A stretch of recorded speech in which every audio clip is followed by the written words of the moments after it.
This tutorial will highlight what food allergies and dietary restrictions mean to you in the context of Cornell dining.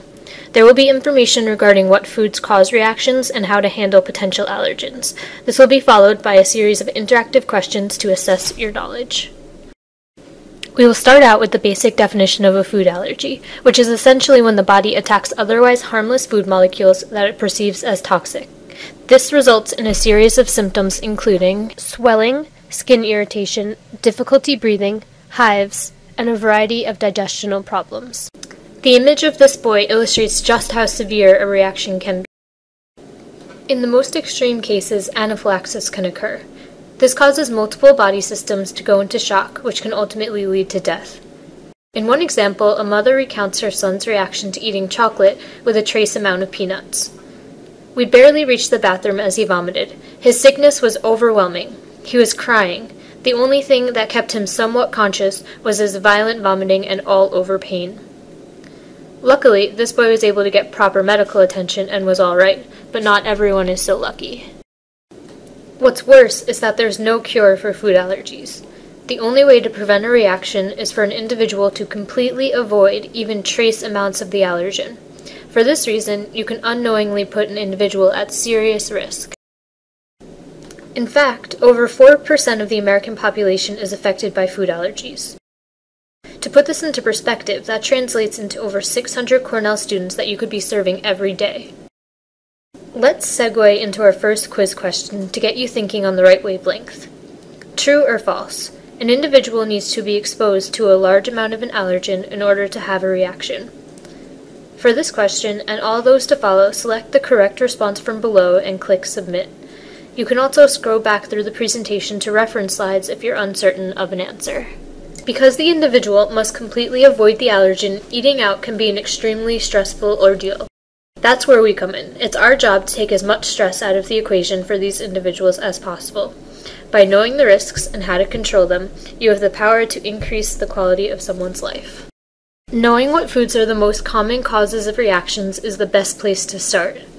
90% of all food allergies are in response to the proteins in what is known as the Big Eight: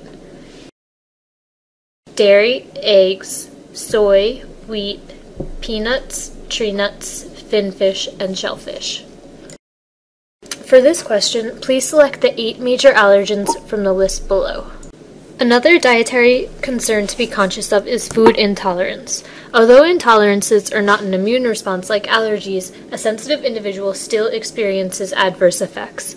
Instead of a reaction like anaphylaxis, digestive problems usually result. Food-sensitive individuals must also completely avoid the offending food in order to ensure their body does not react.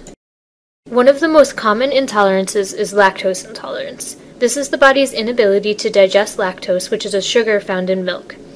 If ingested, it will lead to gastrointestinal distress.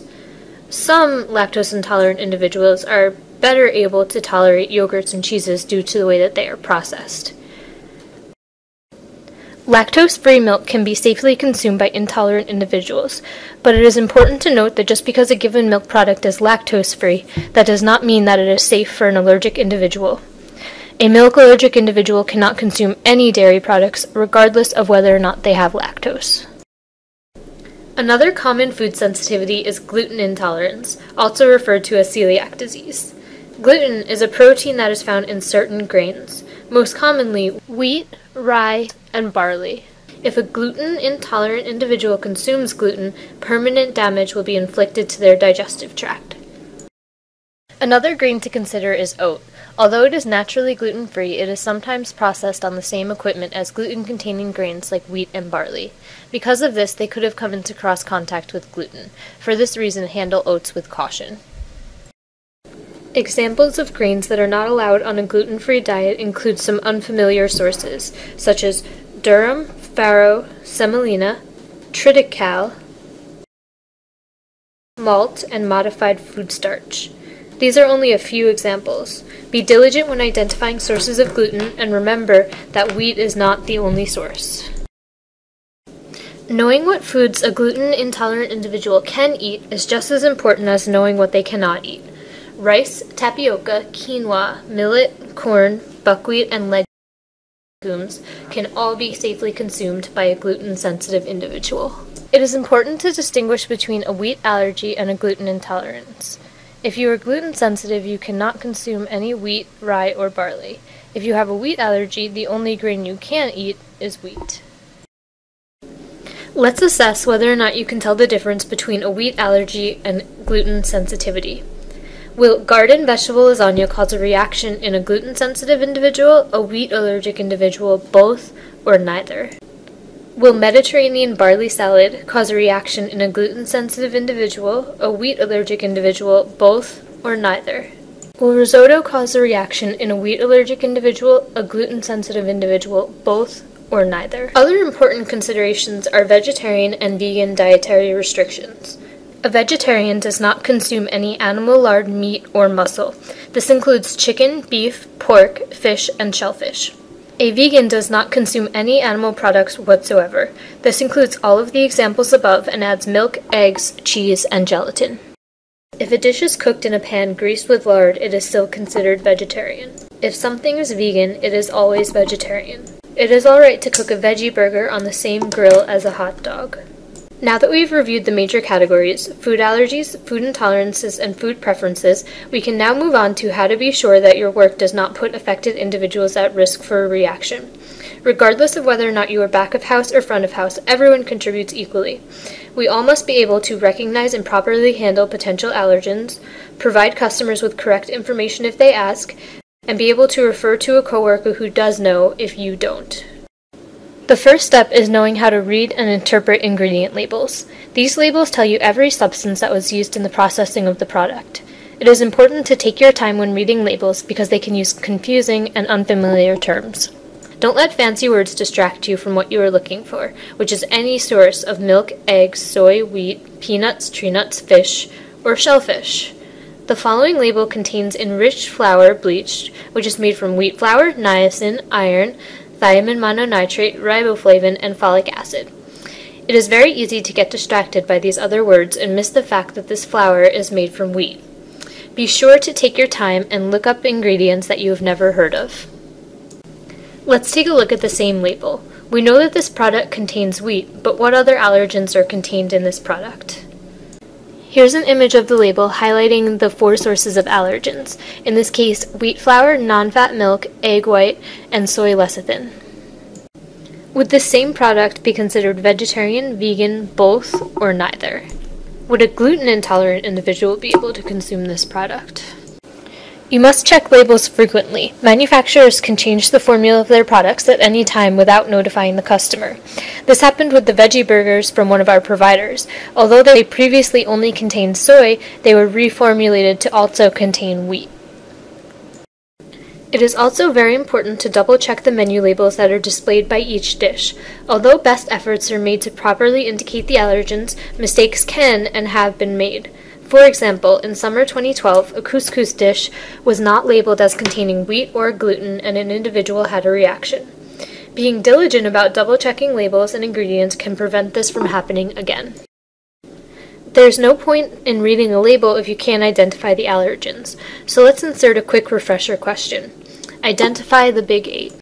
Knowing the Big 8 is important, but just as essential as being able to recognize hidden sources of each of them. Just as gluten can be disguised, so can all of the Big 8.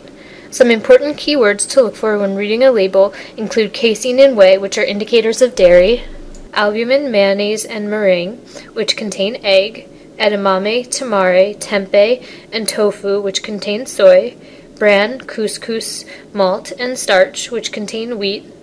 Peanuts can be hidden as nougat and egg rolls, and tree nuts are all nuts, including coconut.